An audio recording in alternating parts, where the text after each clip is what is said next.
A'udzubillahi minasyaitonirrajim. Bismillahirrahmanirrahim. Alhamdulillahirabbil alamin. Allahumma shalli wa sallim ala sayidina Muhammad wa ala alihi wa sahbihi ajma'in. Allahumma 'allimna ma yanfa'una wanfa'na bima 'allamtana innaka antal alimul hakim. Bismillahirrahmanirrahim. Sekarang kita melanjutkan ayat yang ke-173. Kemarin kita diperintahkan Allah untuk makan makanan yang thayyib, yang enak ya. Tidak hanya halal tapi juga thayyib. Ini dikuatkan lagi. Dalam Al-Qur'an itu 30 juz itu tipis dibandingkan dengan pengetahuan di dunia yang tidak terbatas. Kalau kita lihat buku ensiklopedia, kalau kita lihat buku Mausu'ah Fiqhiyah, kita buka buku tafsir berapa puluh jilid ya, ada 30 jilid, ada yang 20 jilid ya. Buku hadis berapa ratus jilid kalau digabungkan semuanya.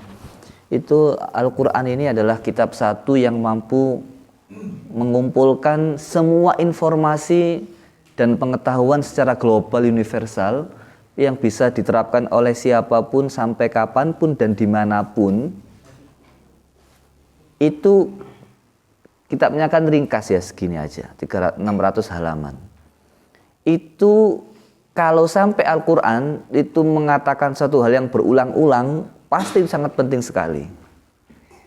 Karena sholat saja yang sangat penting, itu Allah tidak sampaikan rigid caranya. Ya, maka kalau sampai Allah itu berfirman tentang hal yang diulang-ulang, maka itu sangat penting sekali. Termasuk makanan ini. Ulang tadi yang kemarin kan hal yang thayyibah, sekarang thayyibati. Berarti ternyata kalau kita lihat makanan ini punya dua efek kepada manusia, efek zahir, efek batin. Efek zahirnya apa? Sekarang ini sumber penyakit itu di makanan. Sumber penyakit di makanan. Orang kalau nggak makan juga sakit. Banyak makan juga sakit. Dan sekarang ini rata-rata kalau kita ke dokter, rata-rata orang itu gimana? Kalau ke dokter jangan makan ini, jangan pantangan ini, selalu ada pantangan-pantangannya. Zaman sekarang ini ya, gitu. Maka makan ini mempunyai peran yang sangat penting dalam membentuk kesehatan jasmani. Dalam kesehatan rohani sama. Kalau orang itu banyak makan, dia itu akan malas. Inna ta'ama yuqawwi syahwatan nahimi. Makanya syahwat itu akan bisa menjadi stabil kalau diajak puasa. Makanya malam barang manis satu amikum alba'ah, kalau bisa nikah, kalau nggak bisa faliyasum, kalau nggak bisa puasa aja. Jadi efeknya ini dua, rohani dan jasmani. Efeknya rohani lagi apa? Doanya tidak dikabulkan Allah kalau tidak dari makanan yang halal. Dan rata-rata orang itu kalau bekerja ya, dia mahal apa? Cari makan, cari nasi kan gitu rata-rata ngomongnya kan gitu. Nah, jadi makan ini mempunyai peran yang sangat penting sekali. Mungkin kalau umur-umur kalian begini ya mungkin masih belum bisa tahu ya secara nyata gimana makanan itu. Kecuali hanya satu sisi aja, kalau lapar repot itu aja. Kalau sampai kekenyangan dan itu belum mungkin ya. Kalau usia-usia 40 sudah banyak uang, sudah keluarga itu biasanya merasakan gimana.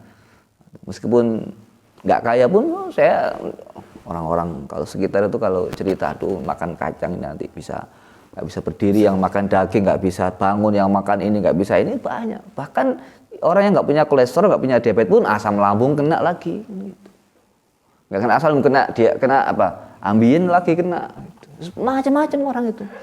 Nggak kena ambien, nggak kena itu, kena jantung, suka minum es, sama aja. Orang minum es itu bahaya, nggak sehat karena tubuh manusia itu kan hangat ya. Kalau dia dikasih air dingin, jantung ini bekerja dengan susah payah, kerja keras untuk bisa menghangatkan ya, menetralisir yang sangat dingin sekali. Maka tidak dianjurkan. Yang sangat bagus itu air hangat gitu. Air dingin itu tidak baik. Tapi air hangat kan ada la barokata fil har. Tidak ada barokah dalam air yang har. Yang iya, kalau panas ya nggak berkah karena sakit kan lidah itu. Ini kalau hangat beda. Kalau hangat beda. Yang bagus itu hangat, ya. Jadi makan sangat penting dijaga. Maka dari itu kalau kita mau makan minimal baca bismillah. Kalau saya makan bismillah. Kalau minum sama alhamdulillah itu. Kalian harus lakoni bismillah, alhamdulillah. Itu kuncinya itu. Kalau kalian bismillah, alhamdulillah, percaya sama saya. Jangan percaya sama saya, wis buktikan tuh. Dapat 6 bulan insyaallah fotonya cepat sekali. Hati itu ta'alluq ilallah itu. Wis buktikan. 6 bulan maksimal itu insyaallah. Ya bismillah, alhamdulillah, bismillah. Itu. Luar biasa. Itu sudah kelihatan alimnya itu sudah. Iya, masih kelihatan tapi. Masih kelihatan. Iya betul. 6 bulan bismillah, alhamdulillah. Sudah. Itu awal mula dari situ. Nanti kalau makannya ini dimulai dari bismillah. Tapi kalau saya dapat dari Syekhuna Allah doa selain baca itu ya bismillah Allahumma barik lana razaqtana, doa apa? Allahumma ja'al hadza rizqa sababan li ta'atika wa syukrika wa husna ibadatik ala hadhiniyah wa ala ma nawasrafus salih al-Fatihah. Baca doa itu baru makan. Nah, itu malah top lagi itu. Ya enggak usah fasih-fasih rek. Bismillahirrahmanirrahim ala hadhiniyah wa ala kulli niyatin shalihah. Ya lama rek ketinggalan. Cepat-cepat aja gitu. Yang penting kita menghadirkan Allah, kita inginkan akan menjadi sebab kita ketaatan serta kepada Allah. Yes ya. Tuh. Ini pentingnya bagaimana Allah mengulang-ulang tentang makanan. Maka dari itu kalian harus bersyukur kepada Allah sudah memproteksi makanan secara otomatis karena tidak ada yang dimakan. Tapi alhamdulillah kalian ini masya Allah ini luar biasa ini. Ini pondok yang nggak biasa kalian ini. Makanan sampai sisa-sisa ini. Biasanya pondok itu nggak tersisa makanan. Kalian ini masya Allah bersyukur kepada Allah ya. Ya, yang penting pokoknya jangan berharap kok nggak begini gitu. Ini bonus ini. Jadi kalau kalian itu jarang makan ya, nggak ada makan itu ya mestinya begitu mestinya gitu. Jadi kalau ini nggak semestinya. Jangan punya mindset yang sebaliknya. Punya mindset harus selalu ada makanan, harus selalu banyak yang ngirim, harus selalu banyak jajan. Ya itu mindsetnya nggak gitu. Mindsetnya dibalik. Ini bonus dari Allah. Jadi kalau nggak ada ya sebegini. Tapi ya kita nggak mau minta menderita, ya. Kita minta yang enak gitu. Ya justru nggak enaknya itu kita itu menjadi enak. Sama maksudnya, Rek. Nah, gitu ya. Sudah. Kulu ya, innama lagi. Karena mata saya kelihatan di ayat atasnya thayyibat, jadi langsung ngomong banyak ini. Belum dimulai ini ya. Innama harrama alaikumul maitah. Ketika Allah berfirman tentang masalah makanan yang thayyib, maka makanan yang tidak thayyib itu apa? Nah, itu standarisasi makanan yang tidak thayyib secara jelas konkret semua orang ini harus dijauhi. Kalau kemarin saya mengatakan thayyib itu adalah apa? Masing-masing orang itu berbeda-beda. Maka sekarang semua orang ini standar thayyib itu harus sama. Ada standar universal, ada standar personal. Nah, standar universal makan thayyib itu apa? Makanan yang tidak yang tidak diharamkan Allah. Yang diharamkan Allah apa? Nah, ini innama harrama alaikumul maitata. Sesungguhnya Allah mengharamkan ya, ini harama ini fa'ilnya Allah alaikum kepada kalian semuanya al-maitata bangkai. Ini maf'ul. Ai aklaha. Maksudnya adalah Allah mengharamkan makannya. Idzil kalamu fihi.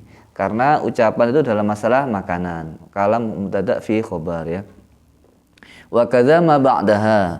Wa kadza khobar muqaddam ma mubtada. Begitu juga sesuatu yang setelah kalimat maitah itu. Wahia, apa itu maitah? Mubtada, ma itu hewan ya.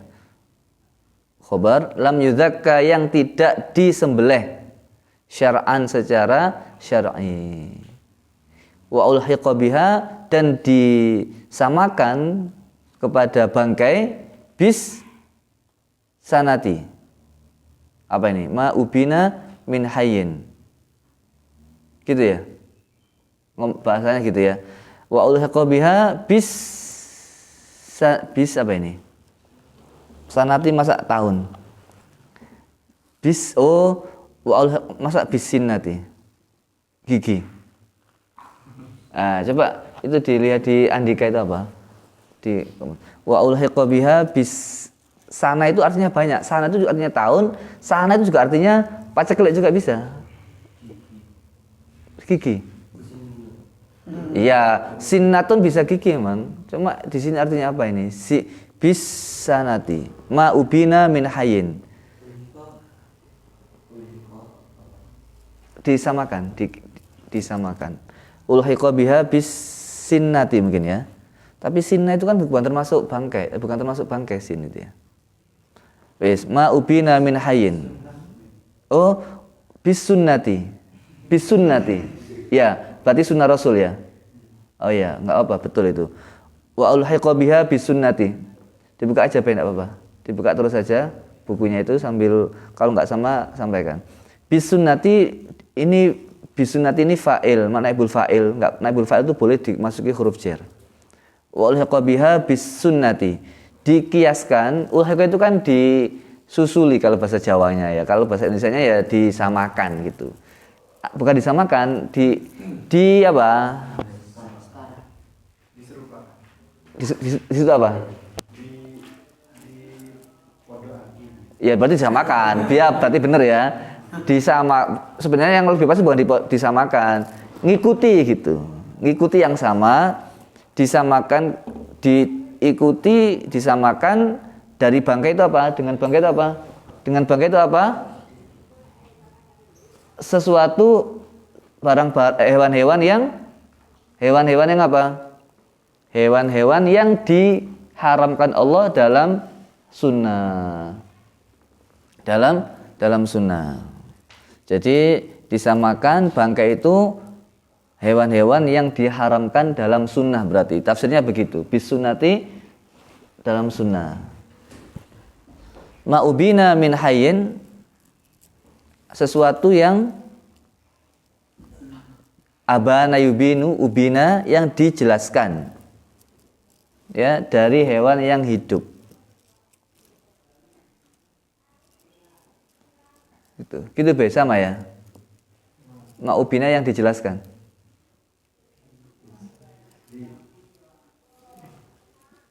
Ya, wis dijelaskan itu.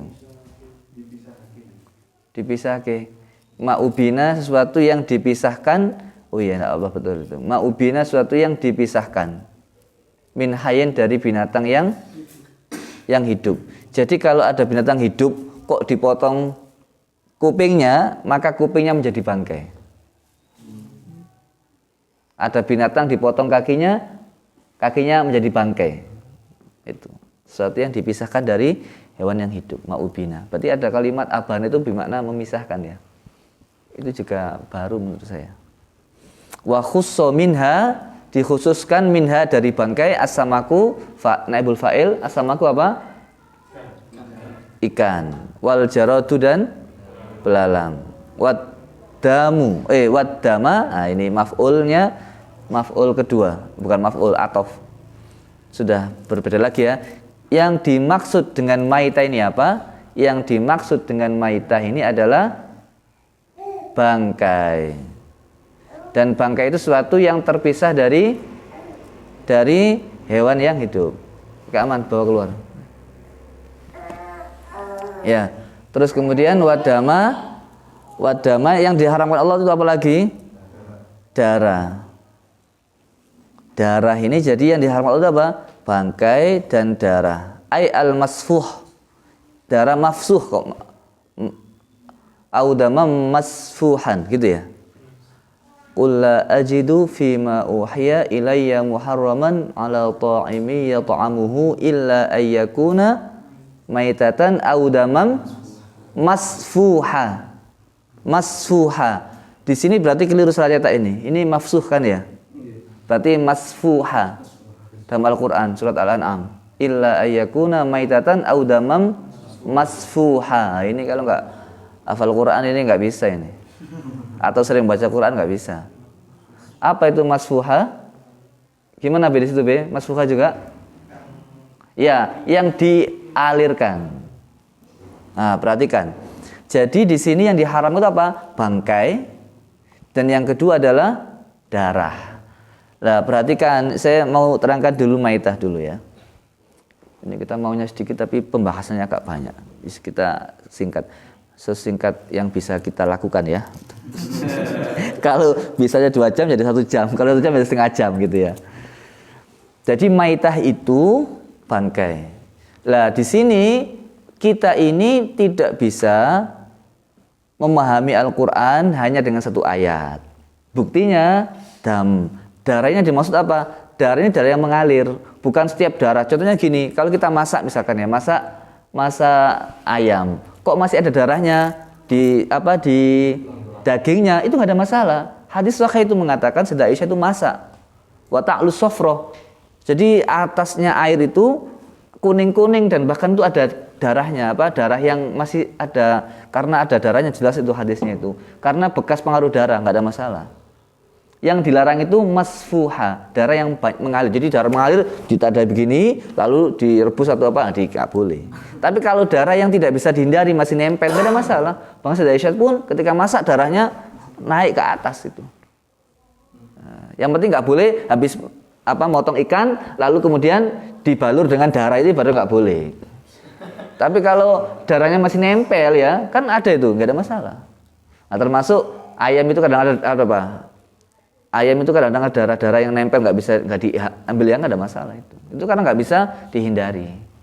Jadi kita juga jangan terlalu rigid. Kemudian kita ayam kan ada ayam filet ya, yang harus begitu. Pokoknya yang jelas kita tidak niat makan darah, dan yang kedua kita tidak sengaja untuk meminum darah, dan kemudian kita tidak menyengaja untuk ada darah di situ. Itu sudah di luar kebiasaan kita, di luar kemampuan kita untuk menghilangkan, gak ada masalah itu. Sayyidah Aisyah sendiri masaknya seperti itu. Masih ada darah yang sampai bahasanya itu sofro kuning, nggak tahu darah apa kok bisa. Artinya warnanya itu kekuningan gara-gara pengaruh darah itu. Mungkin ada bumbunya apa sehingga masak itu. Dan kemudian ini maitah itu adalah bangkai ya. Lah, bangkai ini ada yang dibolehkan sama Nabi, apa itu? Samak dan jarod. Ikan dan belalang. Lah kalau orang memahami hadis Nabi begini, maka ikan pun haram. Ini kan bangkai ikan ini kan gitu. Nah, maka kita nggak bisa memahami Quran tanpa hadis. Dan kita nggak bisa memahami Quran hanya dengan sepotong ayat ini saja. Karena ayat ini dalam kitab Al-Qurtubi disebutkan dam itu yang tidak boleh itu adalah yang masfuha, yang mengalir. Jadi kalau darah nempel-nempel nggak ada masalah. Maka ayat ini tuh mutlak, surat Al-An'am itu muqayyad, dikuat. Ini kan mutlak, semua darah nggak boleh.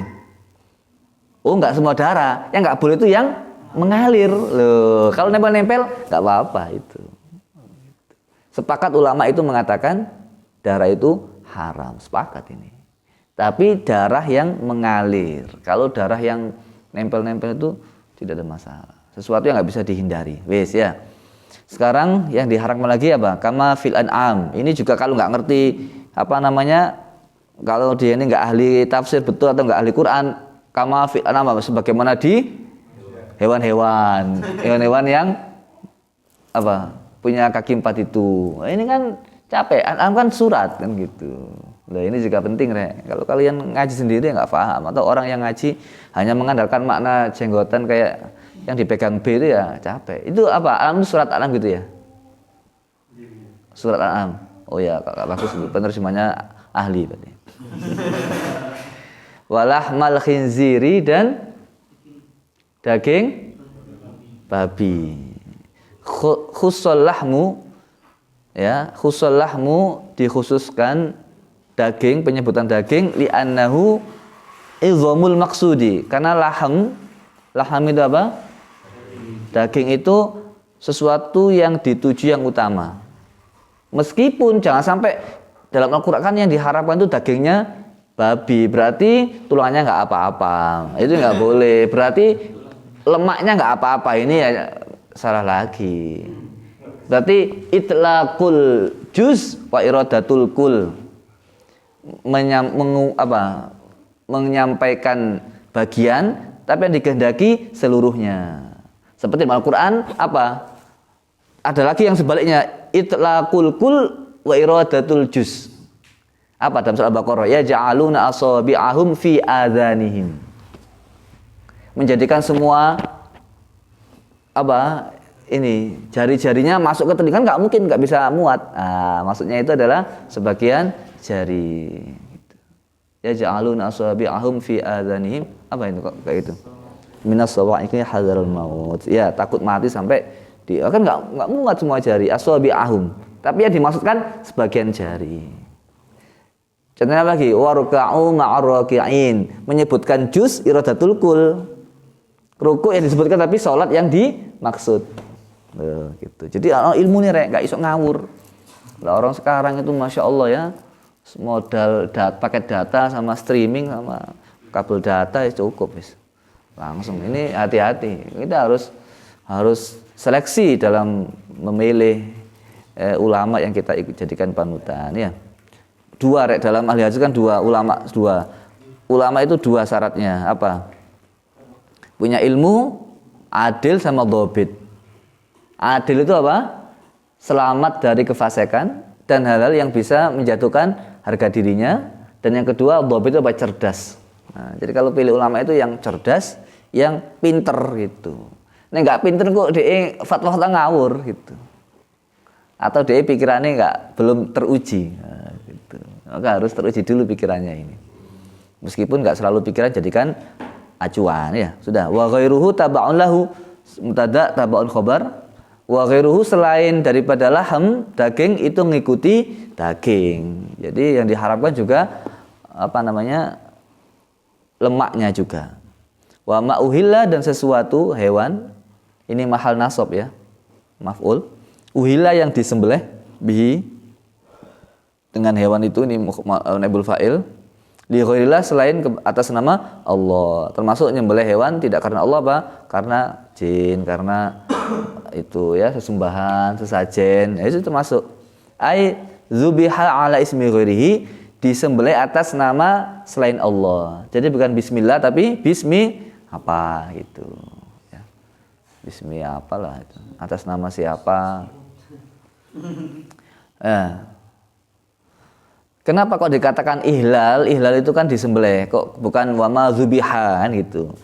Ini perhatikan ini menunjukkan sesungguhnya dimaksud di sini nyembelih tidak hanya lisannya selain nama Allah tapi juga niatnya selain karena Allah. Ini apa dari kata sini? Wal ihlal utawi ihlal ya kalau Jawanya mubtada raf'us sauti itu mengeraskan suara. Raf'us sauti itu mengeraskan suara. Wa kanu orang-orang jahiliyah dulu yarfa'una khobar mengeraskan suara kembali ke saud ya inda dzabhi ketika menyembelih li aliyatihim untuk tuhan-tuhan mereka ini. Maka kalau ada orang kok ya kan saya udah cerita itu teman saya di Sawi Jajar itu rumahnya itu katanya ada istrinya pindah tempat usaha terus nggak laris. Kata istrinya oh ini paling ada hantunya, ada jinnya macam-macam. Akhirnya mendatangkan ustadz. Ini ustadz ini bukan dukun ya. Bukan ustadz. Dia ini juga punya katanya panti asuhan, punya santri asuhan. Didatangkan di situ di Terawang. Oh ini ada jinnya ini. Ya udah kalau gitu menyembelih sapi. Teman saya nggak punya uang, kambing nggak punya uang. Akhirnya udah kalau gitu ayam aja 21. Kalau suaminya teman saya, gimana Ustaz? Saya bilang saya nggak tahu jin gitu kan. Akhirnya apa? Saya bilang, wah ini saya nggak setuju. Kalau dia sampai minta sembelihan, ini sudah nggak setuju saya bilang gitu. Wis nggak usah ikuti itu saya bilang gitu. Caranya gimana? Ya udah kita pakai rupiah standar. Bacakan ayat kursi falaq anas sama lo anzalna itu. Kan dia kan, kalau itu kan kelamaan ya. Saya baca 11 kali, tiupkan, semprotkan ke rumah 11 kali itu. Saya baca ayat kursi. Saya bilang kalau masih hubungi saya lagi Ustaz. Kalau masih nggak artinya nggak ada reaksi atau gimana gitu ya. Terus kemudian saya juga sering kalau di tokonya sering-sering dengarkan Quran. Akhirnya alhamdulillah itu sebulan alhamdulillah sudah normal, sudah bagus dan sudah tanpa gitu-gituan. Jadi orang kalau nggak kenal Allah dan tidak tahu ilmunya ya kasihan kan? Gitu. Oh yes. Sekarang kita ke itu nyembelih karena jadi itu saya tidak cocok gara-gara minta sembelihan itu. Andai kan dia nggak minta sembelihan, saya terserah ikuti aja gitu. Dan itu nggak sekali 2 kali, berulang kali. Habis 21 ayam, besoknya lagi sampai 3 kali 4 kali tua. Ini nggak cocok. Meskipun Ustadz ini saya nggak setuju. Saya tidak menyalahkan ya, artinya saya nggak setuju aja. Gitu. Ya, saya nggak setuju. Gitu kalau sodako aja ayam terserah. Nah, itu kan bisa atau sodako pakai apalah itu. Ya kalau pakai itu mendingan sodako pakai nasi bubur kacang hijau itu nggak apa-apa. Tapi kalau nyembelih, ada saut asli ya. Kita lanjutkan lagi ya. Ili alihatim. Wes itu. Jadi kalian jangan mau seperti jangan mau dibodohi ya. Kita kembali kepada ajaran Allah yang sesuai gitu ya, yang tidak menyimpang. Sekarang famanitur, barang siapa yang terpaksa ya, dipaksa. Utura ini kan mabni majhul dari kata itorro yatorru uturro. Jadi dipaksa, kepepet bahasanya gitu ya. Maka orang yang terpaksa itu ana mutor. Berarti saya kepepet. Saya sangat butuh ana mutor jiddan. Saya sangat butuh, saya sangat kepepet itu namanya mutor kalau bahasa Arabnya. Saya dipaksa oleh keadaan. Ai ilja'athu daruratu. Alja'athu ad-daruratu. Alja'a ini artinya banyak, termasuk diposisikan. Kalau di situ apa be? Alja'athu itu be? Orang mengungsikan dari kata laja'a yalja'u itu, pengungsi ya. Al-laji. Apa artinya? Jawanya? Apa? Enggak paham saya mendelaki itu. Alja'a itu artinya ya itu apa? Mengungsi ya, mengungsi. Al-laji itu pengungsi. Tapi di sini artinya apa? Masa al-ja'at itu mengungsi? Itu paham, saya maksudnya paham saya. Cuma ngomongnya ini apa ini? Coba dibuka di kamus. Apa? Selain mengungsi. Ya, mengungsi hu ing man ad-daruratu apa darurat? Al-ja'a dari kata laja'a yalja'u. Laja'a itu artinya mengungsi, memang iya, mengungsi. Cari perlindungan itu al-ja'a. Wala malja'a wala manja illa ilallah.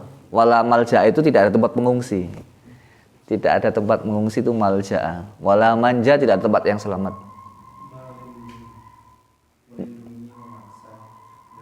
Oh, memaksa ya. Oh, ini arti baru ini. Al-ja'at berarti memaksa, memaksakan hu ing man gitu. Berarti artinya banyak, memaksakan, tidak hanya mengungsi, memaksakan. Ini juga baru, jarang digunakan. Al-ja'atu memaksakan hu kepada man, ad-daruratu apa darurat. Jadi dipaksa oleh kehendak ya gitu. Darurat itu apa? Bahaya ya. Darurat itu kan bahaya. Ila akli syai'in kepada makan sesuatu. Mimma zukira dari apa yang telah disebutkan. Fa'akalahu maka dia itu makan. Jadi kalau terpaksa ghairu baghin apa? Tidak baghin. Di sini kharijin alal muslimin. Keluar dari orang-orang muslim. Ya. Bahkan di sini keluar dari muslim ini kurang memahami, tapi dalam tafsirnya Ibnu Katsir, Al-Qurtubi menyebutkan baghin ini artinya apa? Baghin ini artinya tidak ada rasa senang dari bagoya beri atau bagoya beho. Kalau ya beri itu kan bisa dimakna apa? Melampaui batas. Gitu. Ya. Apa? Buhot kata itu ya. Jadi di sini bagian itu tidak ada rasa syahwat, tidak ada senang. Kan ada orang boleh jadi hobi makan bangkai sama mama ya. Ini enggak begitu. Tidak bagian, tidak dalam keadaan senang. Di sini penafsiran Ibnu Abbas beda lagi. Ibnu Abbas menafsirkan tidak ghairu baghin apa? Dia tidak sampai kenyang. Sekedar untuk supaya enggak mati aja. Dia kata ya wa may yabtaghi ingin. Nah, bahwa itu ya betari itu kan ingin, tapi nggak ada keinginan. Dia nggak kepingin makan bangkai, tapi karena terpaksa akhirnya makan bangkai. Itu ya, gitu Ikhwan ya. Ya, jadi nggak ada keinginan. Gitu. Wala adin, apa adin ini? Muta'adin. Dia juga tidak dalam keadaan melampaui batas, sampai kekenyangan gelegean nggak sampai. Ya, muta'adin alaihim, muta'adin yang melampaui batas pada muslimin atau yang lainnya. Oh ya, kalau di sini artinya kalau terus Jalalain ini ya, bagian ini tidak keluar dari muslimin. Adin tidak memusuhi muslimin. Bi qat itoriqi dengan qat itoriq itu artinya apa? Ngerampok. Qat itoriq itu perampok. Kalau qat akan memutus, torik jalan. Tapi kalau qat itoriq perampok. Ya, jadi harus paham itu istilah orang Arab ya. Biqat itu dengan merampok. Artinya apa? Seseorang itu boleh makan bangkai ketika kepepet dengan syarat dia itu tidak dalam keadaan maksiat. Kalau dia maksiat nggak boleh makan bangkai. Misalkan dia pergi ke Bromo, ke gunung ya, gunung mana saja, kawin lari. Nggak kawin sama pacarnya misalkan ya. Oh itu kok kelaparan nggak boleh makan bangkai itu. Itu nggak sah itu makan bangkai. Makan bangkainya itu nggak sah. Jadi kalau menderita memang karuan dia karena maksiat. Atau dia perampok mau ke Jakarta untuk ngerampok ya, untuk jadi preman. Kok kelaparan misalkan, ya nggak boleh. Ini penafsiran tapi kan. Nah, tapi kalau penafsiran yang lain, bahkan tidak ada syahwat. Wala adin tidak ada melampaui batas. Tapi di sini artinya apa? Tidak memusuhi gitu. Dari kata faman ya'tada 'alaikum fa'dadu itu kan ta'adda. Ta'adda itu kan juga artinya ngelawan gitu ya. Jadi di sini artinya tidak memusuhi orang muslim. Dalam tafsir yang lain disebutkan dia keluar dia dalam keadaan maksiat. Jadi saling melengkapi lah. Semuanya saya kira bisa, nggak ada masalah itu.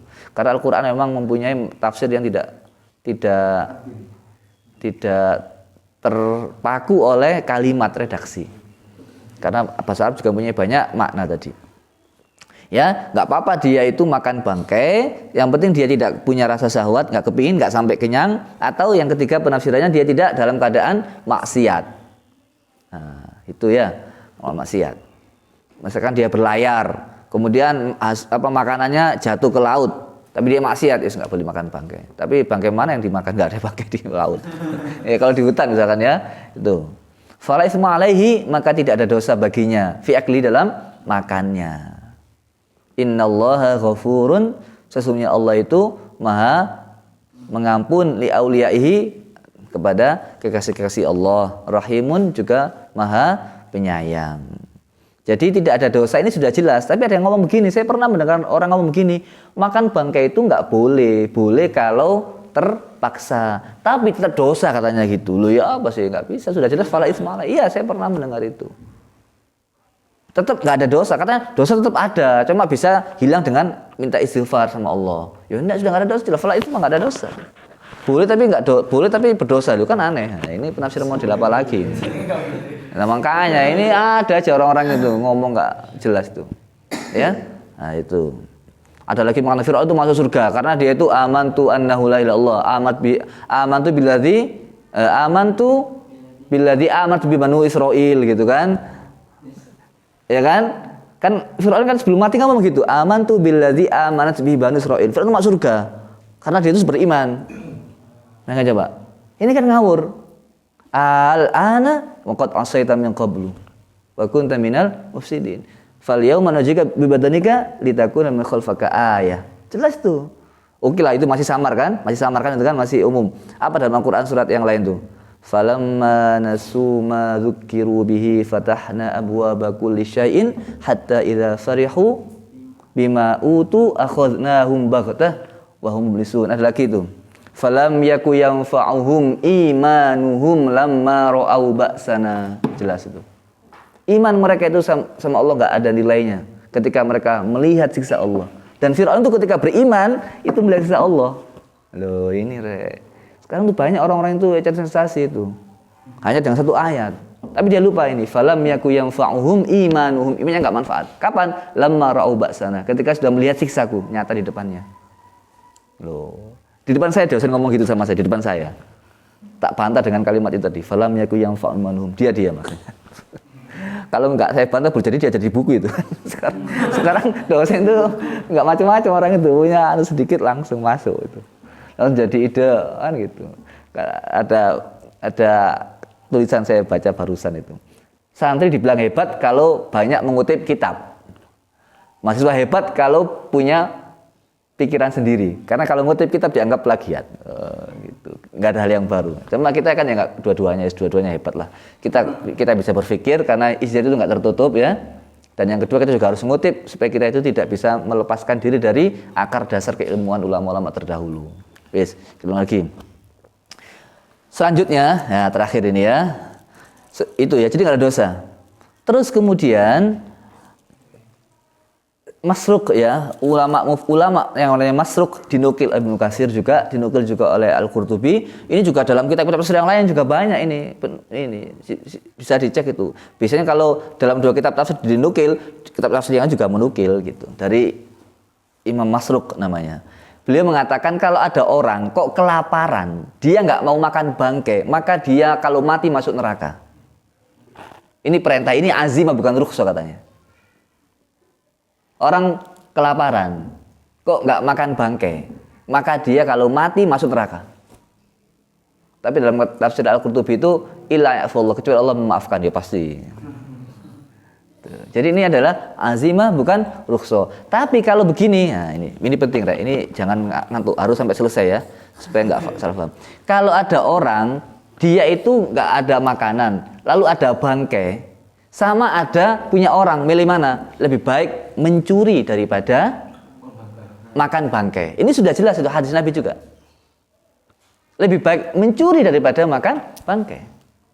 Ada seorang sahabat itu di zaman Nabi, dia mencuri makanan. Ketahuan sama pemiliknya, dipukuli. Dipukuli lalu kemudian dia juga diambil bajunya. Baju yang mencuri diambil. Mungkin sebagai harganya makanan gitu kan.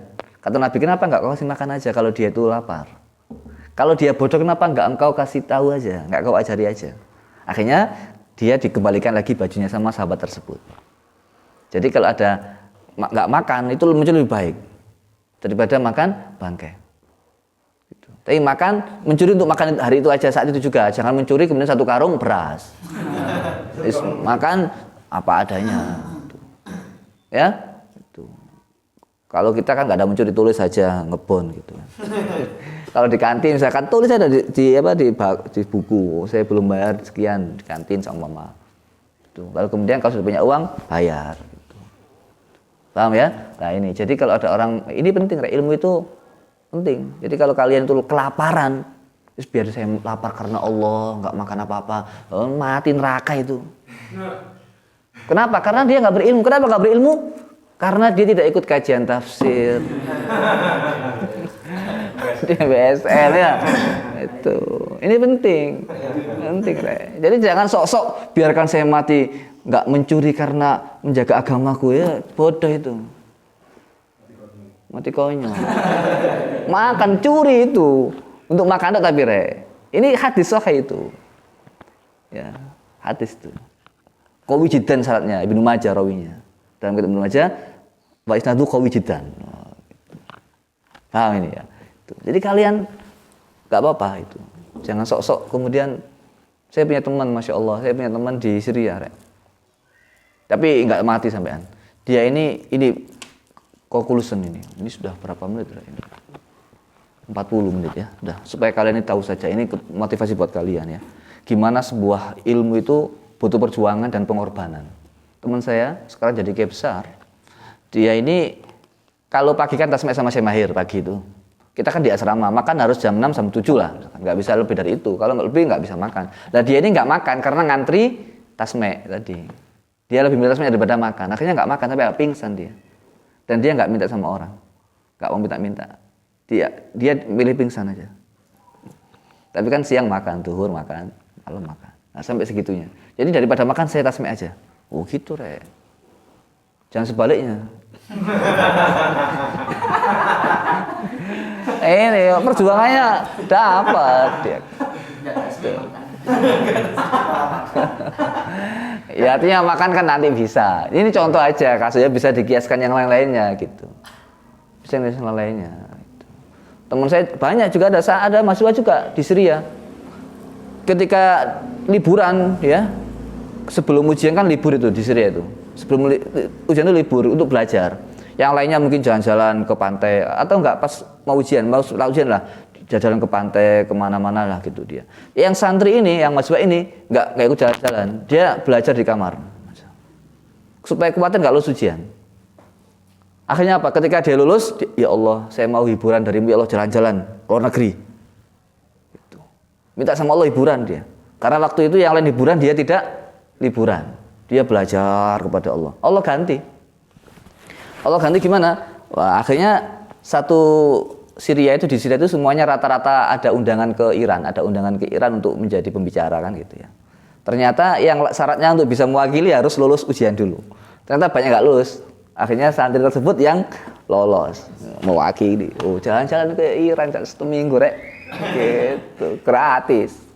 Ya, itu. Jadi minta hiburan sama Allah. Kalian juga sama, ya Allah, saya 3 tahun di MBSM Malang ini nggak kemana-mana. Saya minta hiburan kalau sudah lulus. Tapi jangan gitu ya Allah.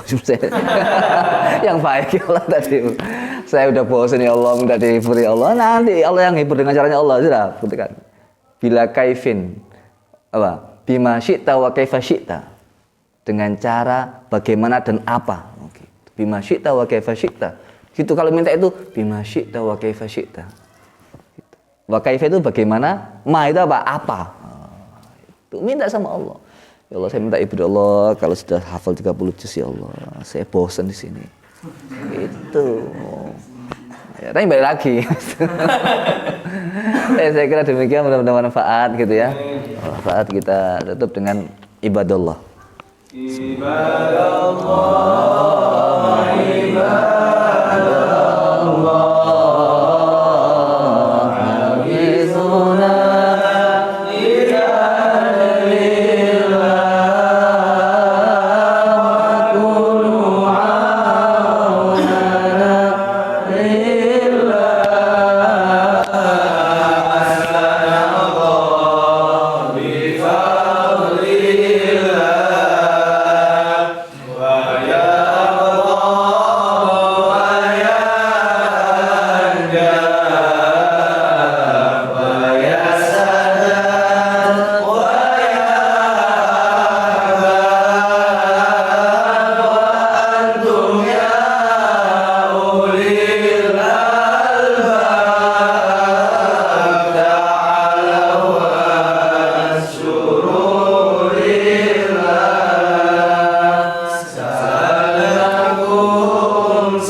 علمتنا رب العالمين